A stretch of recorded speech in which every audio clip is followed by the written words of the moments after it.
All right, so hopefully you can hear me okay and you can see my screen. Welcome to the 2025 HMIS refresher training. My name is Sam. I'm the Housing Community Health Program Director at GWRC. I am filling in for Megan. She has laryngitis and no voice. So hopefully I can do this justice the way that Megan would. We will have lots of time for questions at the end. But this is something that we try to do every year to help make sure that all of our users of our HMIS system, both our brand newest and our oldest, have some time to really reconfigure ourselves to why we use HMIS and what that looks like. So why are we even here? Today's training objectives is really about reinforcing core HMIS knowledge. We do want to highlight common errors and best practices that we expect for our system and our users, review our system policies and updates, and support data quality compliance. So I think in particular, we do not say this enough, but there is some differences in the acronyms that we use. So we want to make sure that we're all talking about the same thing when I say certain terms today. HMIS is our homeless management information system. It is a generic term for all databases that use across the country to store client level data about homeless populations. So HMIS can look in many different ways, be held by many different vendors, but it's just a database that actually stores those data points. Now, HCIS is the Homeless Community Information System. It's the name of the implementation that we use. So the Richmond COC is overseen by a nonprofit. Homeward, they hold the contract with our vendor, WellSky. And then we partner with Richmond, the Western COC, and the Balance of State to all be in an HMIS system together. So why is that really important? Is we use HMIS to enhance system coordination. I think that comes from the way that we've chosen to implement our system, how we have chosen to fund it, and what that looks like. And so we really use HMIS to drive our decision-making with data rather than feelings or subjectivity. And so being able to be a part of a larger statewide system really helps us be able to see the flow of people and what that looks like. So one of the first things that I like to talk about when we're talking about HMIS refresher, not just in general, but for our specific trainings, is privacy, consent, and security. And I don't think it's something that we talk enough about on a daily basis. You may, with each of your individual people that you're serving, talk about this, get their consent to put them in the system or what you can and cannot share. But I want to just reinforce kind of some of the guidelines and foundation points for us. First, client consent is required. So before anyone goes into the system, they do have to consent to actually being placed in. So each of you should have your script or your forms that you fill out to actually allow them to be using HMIS. So we want to make sure that we're getting that informed, voluntary, and documented consent, and that we're using the approved forms. If you have questions about what form you should be using, please contact your agency admin, and they'd be happy to make sure. The other thing, especially now in our current times and in general, is data privacy. We only collect what's necessary and we only share what's authorized. And so if there is ever someone who does not want to answer a question or someone who refuses to answer a question or does not want a certain information shared, it is perfectly fine. We ask all the questions, but we are not required to answer any that people do not want shared. So keeping that in mind as you're trying to fill in a lot of boxes on the HMIS system, that data not collected is an issue, which means you didn't ask, but someone not wanting to share, they don't know, or refusing is perfectly fine to answer. And I think the biggest thing is using de-identified data unless consent otherwise. And so what that means is, especially for domestic violence providers, or some of our others, we don't need clients' names. It doesn't help us with a whole lot to understand our system. And so if you can share de-identified data, that's always the best way to do it. So what that means is nothing that would be able to identify a single person as part of this data. For security of our system, we ask that you always log out of HMIS when you're not using it, and that you only use approved devices and networks. It is a web-based system, so you can access it anywhere, but you do want to protect that as close as possible. Don't share passwords. We don't have group users, so making sure that we're keeping our system as secure as possible. And we know that even though it's an electronic system, that you also have paper forms. And so you want to store those as securely as possible. You want to shred anything that's outdated and just follow the CSE policies about what their record retention looks like, whether that's from us particular or your grantees. And if you have questions about that, we're happy to help steer you.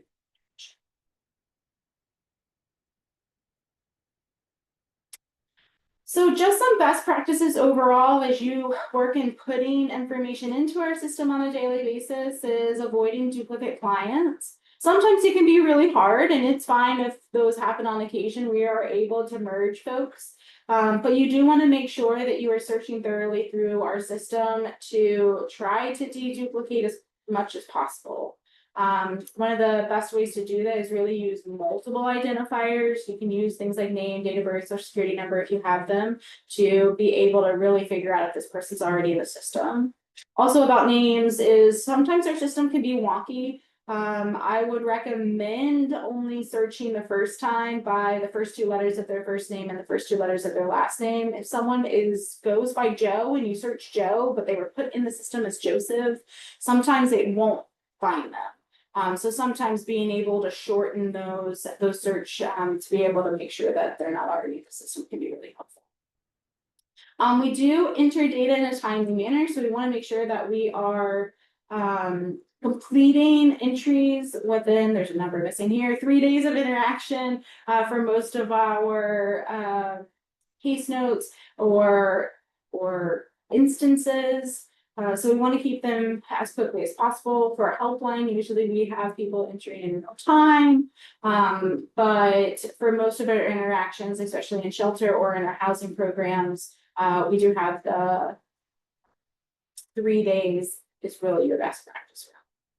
The other thing is if people are in our system, information carries over, and so you do want to update your information regularly, especially at entry. If they're already pre-populating with information, you do want to make sure that it is accurate every time, not just clicking save and entering them into your project with the old information. You do want to kind of look through that and make sure all your information is correctly. But you want to do interim updates when things change, like your income, your housing status, or your services, and keeping household members accurate. So as one leaves a household or comes into a household, we have a child or a parent, divorce, or whatever it is, we want to make sure that those are being regularly updated within our system. And then the final thing is really just think through your project flow of you enter someone, you work with them, so you're updating and then you're exiting, and you kind of want to stick to what that looks like. The system guides you really closely about what you should be answering at different times. But I think the number one practice is if you have questions, ask. If you're unsure, ask. I would rather you ask a million questions and me help you guide through it than try to put it in the system and us have to correct it later. Sometimes that can be harder. So again, just ask questions when you are unsure. So this just gets into a little bit of what that project flow looks like and what we're really expecting as someone is working through your programs and how that translates into HMIS. So the first point is always entry. You have to be entered into a project to work in a project. We have at entry, we're going to do their start date. I've gotten a lot of questions about what is the start date of certain projects. For the helpline, your entry date is the date that they call you. For outreach, it's the day that you first meet them. For shelter, it's the day they first sleep in your bed. And for housing, it is the day that you have said that you will help them locate housing. And so there is some caveats to that. If you ever have questions about when did I actually start working with someone, please let us know, and we're happy to figure out what that start date is. But at that start date, we expect a few things to be completed. UDEs is universal data elements. That's going to be all of your demographics, all of your income, all of those sub-assessments. Those are expected to be completed at entry. Also at entry, anyone who is in that household will be connected at entry if they are connected at the time of entry. And so we'll go through what is a household and what does that look like. But at entry, if you can do those three things, mark the start date, answer the universal data elements, and make sure your households are connected, then you have checked your boxes. Again, for an update, you want to do that when major things occur, like income or benefits updates, or change in housing and employment, or changes in households. But updates in particular are required annually. We'll kind of go through some examples of what that looks like, but they're required annually, and it's annual as of their project start date, not an annual update of all people within your projects on the same time every year, but it is tailored to the person's actual start date in a project. For exit, we also want an accurate project exit date.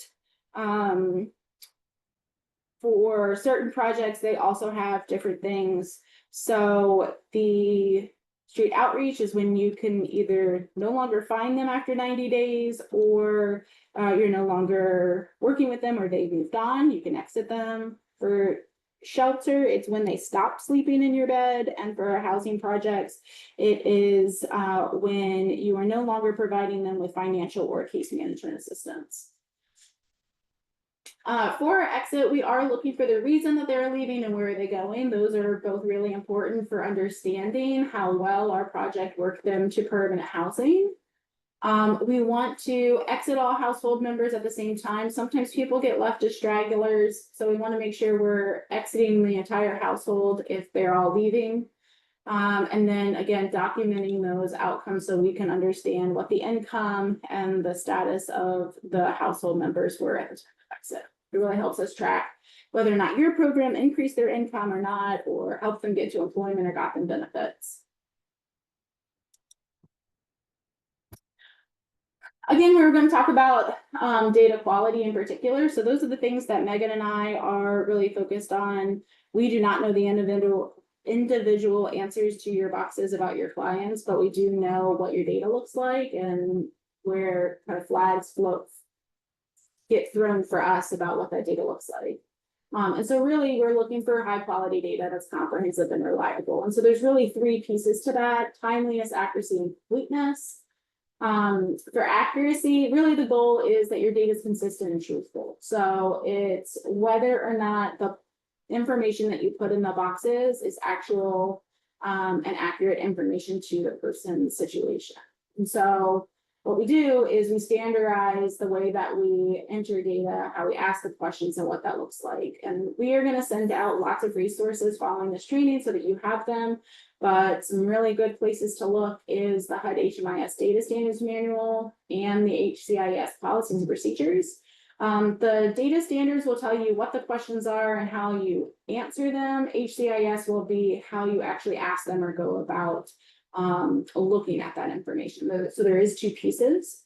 I will be completely transparent in saying HUD is going through transition at this point. More HMIS data standards will be coming out. It is expected that some of the elements, especially around gender or sexual orientation or immigration status, will be changing quite a lot in the next couple of months. Past HMIS data standards have been removed from the HUD exchange, but we do have copies of the old ones, so we will be happy to send them out to you, but they can sometimes be very difficult to find at this point. In particular, I think what we're looking for when it comes to accuracy is that the data reflects your services and situation of the client. You help us know really what we should be seeing when we look at a client.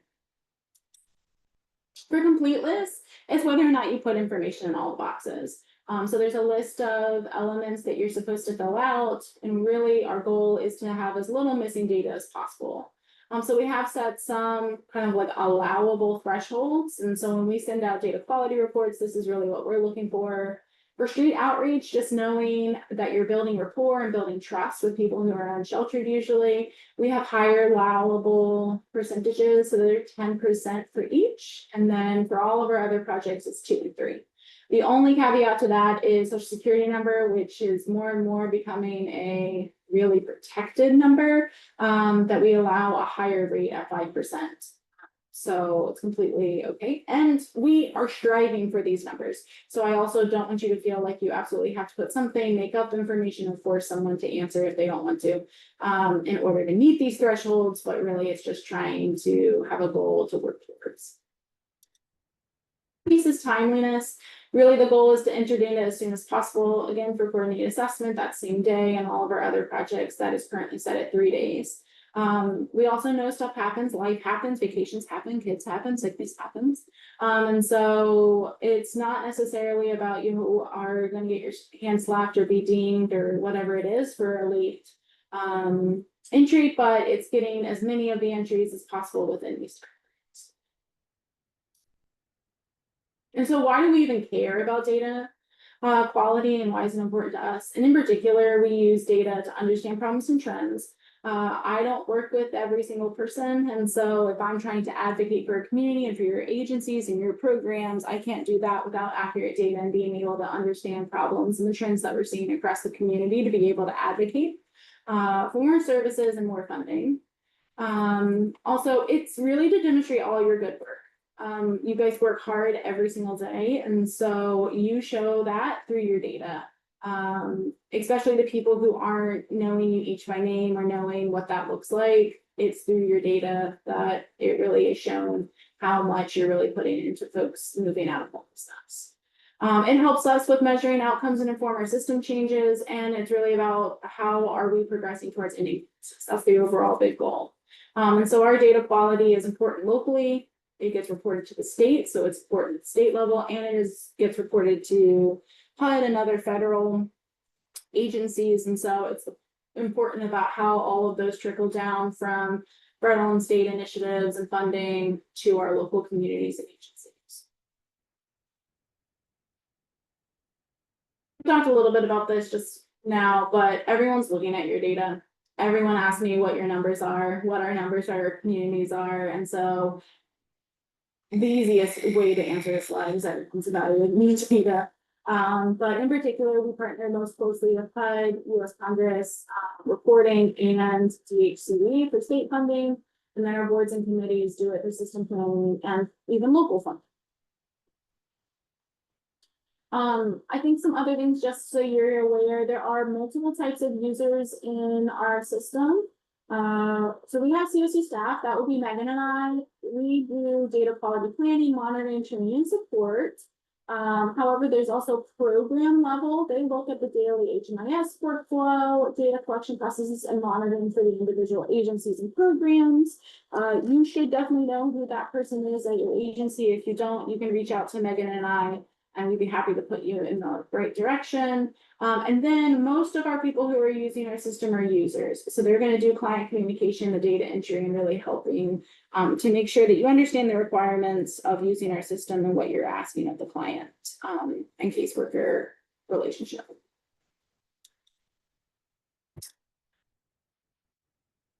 What we're going to do now is we're going to kind of go over some common issues that we've been seeing in the system and just make sure that you guys have the information you need to help us with combating some of those. One of the first one is fixing versus updating. So if you've entered incorrect information, then you can definitely fix it, right? We talked about accuracy. We want to be able to make sure our data is as accurate as possible. So if you have inaccurate data in the system, please fix it. Delete it and put the right information. However, if you have collected new information, something has changed, then you are doing an update. And so you do have to use the interim review tab on the entry exit to be able to update that information. You do not want to change the original information, but carry information forward as an update. If you questions further on what that actually looks like, we could talk about those at the end. One of the biggest issues we also have is around visibility. I get lots of questions around, I put data in, now I can't see it, or I put data in, the person sitting next to me can't see it. And so many times that is because you have either not entered your data in the right project or you have not put it in the right date. So we talk about something called metadata. There is data pieces, right? My name, my birth date, my race, those are all data pieces. But then each of those data pieces has a piece of metadata tied to it. And that's data about data. And so what we're looking at is what project put in that name or birth date or race. What date did they put in that name, that birth date or race. And so the project and the date in which that information was entered is the metadata, and it's what controls your visibility. And so if you're entering data in a project other than what your default is, then you have to click enter data as. And so for many people who are new to our system, your default has become your larger agency. So many people who are recently employed by Lois Hands Hope House will now have a default of the larger Lois Hands Hope House rather than a specific project because you work on multiple projects. Same thing with Micah or any of the other providers. But you want to be able to enter data as, let's say, respite shelter, then you have to enter data as to be able to tell them that you're entering that piece of information for the shelter. Backdate allows you to go back and say that you are entering it not today, but from 3 days ago. So if someone enters shelter, we know that you might not enter them the minute they go to sleep. And so if you enter them 3 days after the fact, you should be backdating to the actual date of entry to be able to enter that data. So enter data as is for the project, and backdating is for the actual date that you are putting in the information. All of those translate to visibility because when you put in ROIs, it is going to ask what dates and what projects is allowed to see the data. If the metadata isn't tied to the data elements in the right way that the ROIs have allowed for, it will not allow you to see the data. Residence prior to entry is really important for us, especially for shelter, but also our housing projects, because it helps us know whether or not we're actually targeting populations experiencing literal homelessness, or whether or not people entering our housing programs are actually entering into housing from an eligible situation. So for shelter, all of our shelters are targeted towards literal homelessness. Meaning that they're outside or they're in their car. We could obviously serve people who are fleeing domestic violence and may not be in a unsheltered situation, or someone who has nowhere else to go but is being kicked out by family or something like that. But our target is really helping to make sure that those who are unsheltered or living in a literal situation get into our shelters. And so knowing where people come from helps us understand how well we are at doing that. For rapid rehousing or PSH, they have to be literally homeless in order to get into those programs. So it's really about their eligibility. And so for shelter, residents prior to entry is asking, where did they sleep the night before they slept in their shelter bed? So if that was with family, if that was on the streets, if that was wherever they stayed the night directly before they slept in your bed, that's what you should be answering. It also does not matter if the other 364 nights before that they are outside. It's where they were the direct night before. So that's the only thing that you should be thinking about. And then all your other projects, it's where were they before the project enrollment. So the moment that you said that you were going to help them search for housing and you would be able to help them actually go through that process, where were they at the moment in which you made that decision?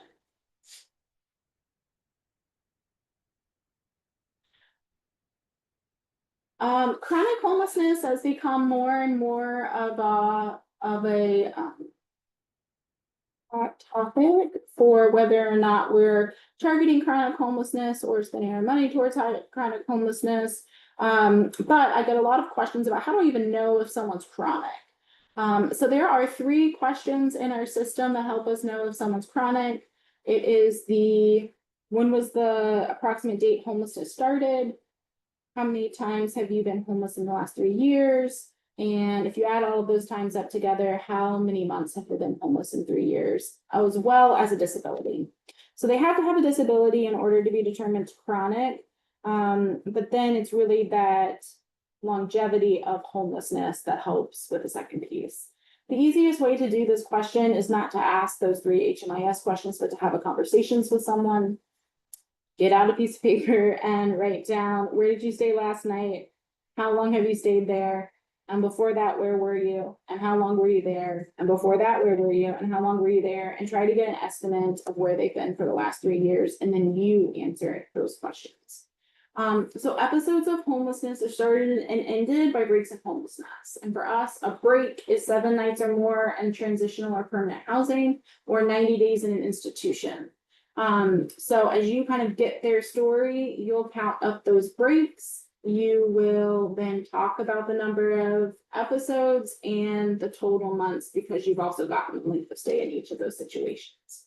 I also, if people have questions, or especially for newer folks, I have also been sent those stories and someone says, I think the answers are these 3. Does that sound right? We are happy to do that until you get the hang of what that looks like. Or I'm sure there are folks in your agency that would also be happy to do that as well. These are really important, especially for our PSH beds, when chronic homelessness is usually required for access to those PSH beds.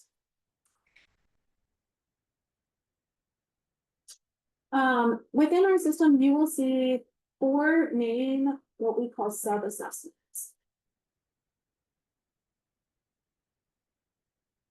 To those call out boxes. It is not as intuitive as we would hope it would be. And so there's a big add button on every single one of them. If you add them, you will actually not answer all of your questions. It will actually only answer the response that you are looking at. In the corner of each of those sub-assessments, there is usually a warning or a check mark. You click the warning, it'll drop down all the boxes and you'll be able to select yes or no for each option. Every option has to be selected in order for it to be counted as answered. So you do not want to use the add button, even though that seems like common sense to use. You do want to use this HUD verification that's at the top of those boxes. Residential move-in dates are required for most of our projects. You will see those as an option for starts and at interim review for our housing projects, and then at exits and interim reviews. At exits for a shelter. Shelter and a housing project, or street outreach in a housing project, are the only projects that you can be enrolled in at the same time. Most of our projects, you end one and move to another, but for shelter, street outreach, and a housing project, you can be enrolled at the same time, because you can stay in a shelter bed while you're working on rapid rehousing to find a place to stay, and it's only once you move that you actually come out of shelter. So for shelter, you're gonna enter shelter, and then you're gonna start working with rapid rehousing. So you'll have a start date sometime after your shelter start date. And then your end date in shelters when you stop sleeping in the bed, which is also expected to be your housing move-in date, that you would leave shelter into your housing. So your housing move-in date and your shelter end date will be the same date. To get financial assistance and case management through your rapid rehousing until that no longer ceases. So this helps with kind of that image of what that actually looks like for folks. So you can have that overlap of projects and end dates. Come up a lot, especially as funding is going up and down, and figuring out when you have funding or don't have funding, or delays in funding, or cuts in funding, or whatever else ends up happening. Is what if I need to move somebody from a project to a different funding source of the same project? So a good example of that is, let's say someone is in DHSP Rapid, and they need to move to housing trust fund rapid. How do I do that? So you can exit them from the funding source that is stopping, enter them in the new project, and change their move-in date in the new project, and all three of those dates should be the same day. So if someone moves at the beginning of the month to a different funding source, they would exit Rapid Project 1 on the 1st, enter Rapid Project 2 on the 2nd, and if they're already in their housing, then their move-in date would change for Rapid Project 2 to the entry date of Rapid Project 2 because they're already in their housing at the beginning. If you do not change the dates, it ends up that they have a housing move-in date prior to their entering the project, and it looks like they never moved in. So even though it feels a little counterintuitive, it is the process to have all three match. But if you have any issues moving people between funding sources, we hope that it happens very rarely. You want to be able to only count people in one project. But if we understand the necessity of it, so if you need help with actually moving people between projects, please just let us know.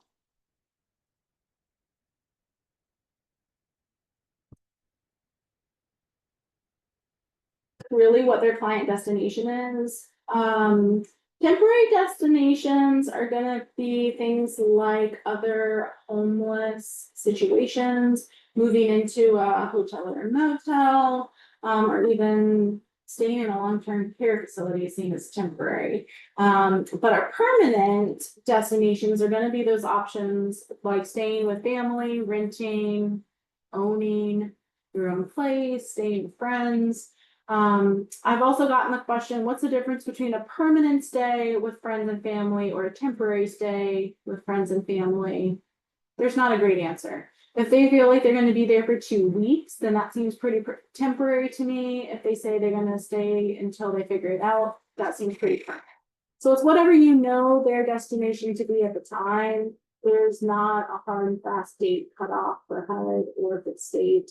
We really kind of use our best guess about what we have. And it's okay if it doesn't end up working out. That helps us kind of know where we go in the future. But you want to try and be as truthful as possible. Drive for more permanent destinations than temporary, but we want to also make sure that we're accurate so that we can target it when we don't necessarily meet that goal. We talked about an annual assessment was required. And so this helps you with really what that timing is. Again, it's required for every person who's in a project for over a year, and it must be completed within 30 days of the head of household's project start date. So let's say someone was entered in January of 24. That means their annual assessment window is somewhere between December 2nd of 24 and January 31st of 25. So you have 30 days on either side of that start date annual mark to be able to get yours done.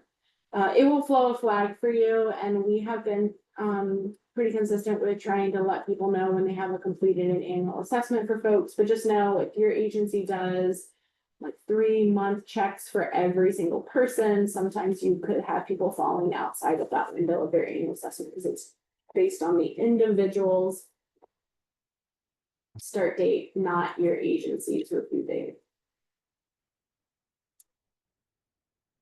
And so again, just really some data quality issues that we've kind of noticed and have talked about today is not entering data as or backdating.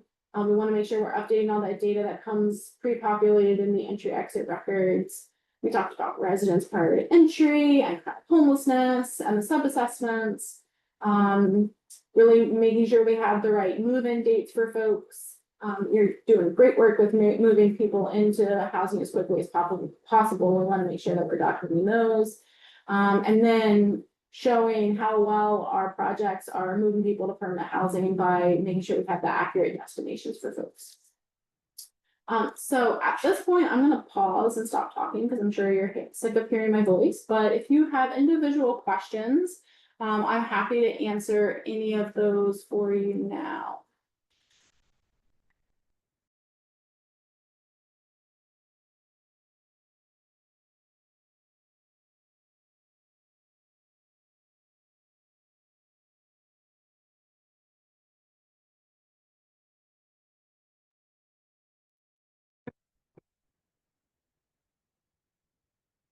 So just next steps for us, we will be sending out the recording of this training for anyone who was not able to come today. We'll also be sending you the data standards, the policies and procedures, and some cheat sheets and helpful tips for HMIS use.